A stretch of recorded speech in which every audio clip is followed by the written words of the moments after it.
ఆధ్వర్యంలో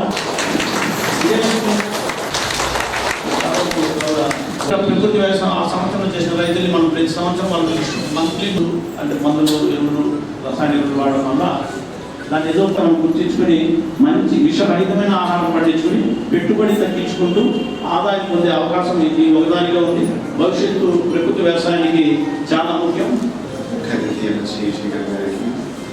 RSS organization as well as EDSC corporation and ఈ సభలో హాజరైన అందరూ వ్యక్తికి అందరూ నుంచి నమస్కారం.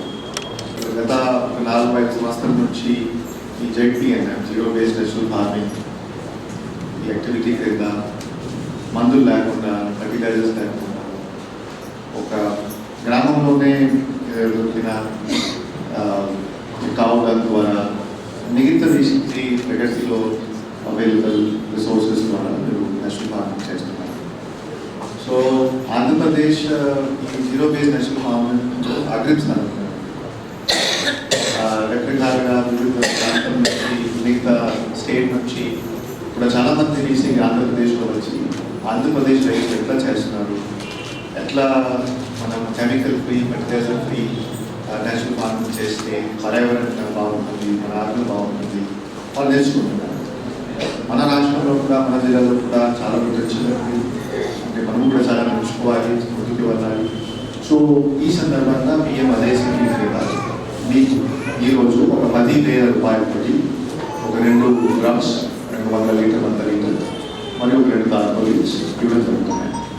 సో నా నుంచి మీకు ఒకటి విజ్ఞప్తి, మీరు ఇది సరైన ఉపయోగం చేయాలి, ఇంకా నేర్చుకోవాలి. మీకు ఏమేమి మన లాభం వస్తున్నాయి మన ఆధారం పెరగాలి. అందరికీ తెలుసు కొన్ని ఛాలెంజెస్ ఉన్నాయి, మీరు కూడా ఆ ఛాలెంజెస్ గ్రామంలోనే ఫేస్ చేస్తున్నారు. కానీ మనం సరైన నేర్చుకుంటే ముందుకు వెళ్తే మిగతా రైతులు కూడా మోటివేట్ అవుతారు. సో ఈ స్కీమ్ ద్వారా మిగతా రైతులు కూడా బీజేపీ ముందుకు రావాలి, వాళ్ళు కూడా ఈ స్కీమ్ ద్వారా మొత్తం ఈ లాభం పొందుతున్నారు, వాళ్ళు కూడా లాభం వస్తుంది. ZPNF ప్రోగ్రామ్ ముందుకు తీసుకెళ్తాము అండ్ ఇంకా ఎక్కువ మన రైతులు కూడా ఈ స్కీమ్ ద్వారా అసోసియేట్ చేస్తాము. చంద్రబాబు నాయుడు గారు ముఖ్యమంత్రి అయిన తర్వాత మొట్టమొదటిసారిగా తన పర్యటనలో నా సొంత నియోజకవర్గం కుప్పం నుంచే ప్రారంభించాలని చెప్పనేసి నిన్న మొన్న 2 రోజులు రావడం జరిగింది. వచ్చే ముందే ఏదైతే హామీలు ఇచ్చారో ఎలక్షన్ మేనిఫెస్టో కావచ్చు, ఇతర అంశాలు కావచ్చు, వాటికి సంబంధించి ఇమ్మీడియట్గా అయ్యే పనులన్నింటినీ జీవోలు ఇవ్వడం, మిగతా వాటికి ఎస్టిమేషన్స్ అంచనాలు ఏ పనులకు ఎంత ఖర్చు అవుతుందో అంచనాలు వేయమని చెప్పనేసి అక్కడి నుంచే అధికారులందరినీ ఆదేశించడం. నిన్న వచ్చిన తర్వాత 2 రోజులు కూడా కలెక్టర్ గారిని కూర్చోబెట్టుకొని ఏవే పనులు టైం లైన్ ప్రకారం ఏ విధంగా జరగాలని చెప్పనేసి ఆయనకు కూడా దిశానిర్దేశం చేయడం జరిగింది.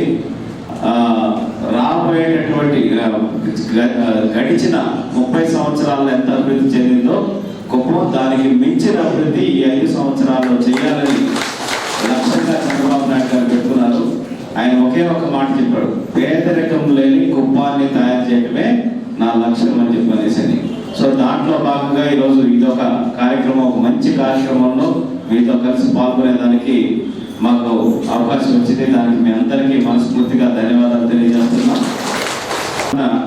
ఈ ప్రకృతి వ్యవసాయం అనేది 2014లో సుభాష్ పాలేకర్ గారు ఆయన దీనికి మెయిన్ మహారాష్ట్రకు సంబంధించిన ఒక సామాజిక వేత్త. ఆయన ప్రకృతి వ్యవసాయం ద్వారా మన ఆరోగ్యాన్ని కాపాడుకోవచ్చు, అట్లాగే మంచి లాభాలు కూడా పొందవచ్చు, భూమి కూడా బాగుంటుంది, రసాయనాలు ఇవన్నీ లేకుండా అని చెప్పనేసి ఆయన ఒక పెద్ద ఉద్యమం లాగా స్టార్ట్ చేసి ఎన్నో రాష్ట్రాల్లో దాన్ని దిగ్విజయంగా ఎన్నో వేల మంది రైతులకి శిక్షణ ఇచ్చి చేయడం జరిగింది. దాంట్లో భాగంగా ముఖ్యంగా నాకు ఇక్కడ ఆనందం వేస్తుందంటే మహిళలు రావడం అనేది నిజంగా చాలా ఆనందం. చంద్రబాబు నాయుడు గారు బలంగా నమ్మేది మహిళలు ఎప్పుడైతే అభివృద్ధి చెందుతారో, ఆర్థిక స్వాతంత్రం వస్తుందో అప్పుడే ఒక కుటుంబం కానీ సమాజం కానీ బిడ్డలు కానీ అందరూ బాగుంటారని ప్రగాఢంగా నమ్ముతారు. ఆయన డ్వాక్రా సంఘాలు తీసుకొచ్చిన ఈరోజు సూపర్ 6 కార్యక్రమం ద్వారా మహిళలకు మహాశక్తి పథకం కింద పథకాలు పెట్టినా ఏది చేసినా కూడా మొట్టమొదటి ఆలోచన ఆయనకి మహిళల దగ్గర నుంచే ప్రారంభమవుతుంది. మహిళలు మహారాణులాగా ఉండాలి అని చెప్పనేసి ఆయన ఎప్పుడూ కోరుకుంటారు. దాంట్లో భాగంగా ఈరోజు ఈ కార్యక్రమం ఇక్కడ నిర్వహించడం చాలా ఆనందం. 100% మీరు చేసే ఏ కార్యక్రమాలు ఉన్నా ప్రభుత్వం తరఫున మద్దతుగా ఉండడానికి మేము ఇక్కడ కలెక్టర్ గారు అందరూ మీకోసం ఉంటామని తెలియజేసుకుంటూ ఈ కోరుకుంటూ నాకు ఈ అవకాశం ఇచ్చిన మీ అందరికీ మరొకసారి హృదయపూర్వక ధన్యవాదాలు తెలియజేసుకుంటూ సెలవు తీసుకుంటాను.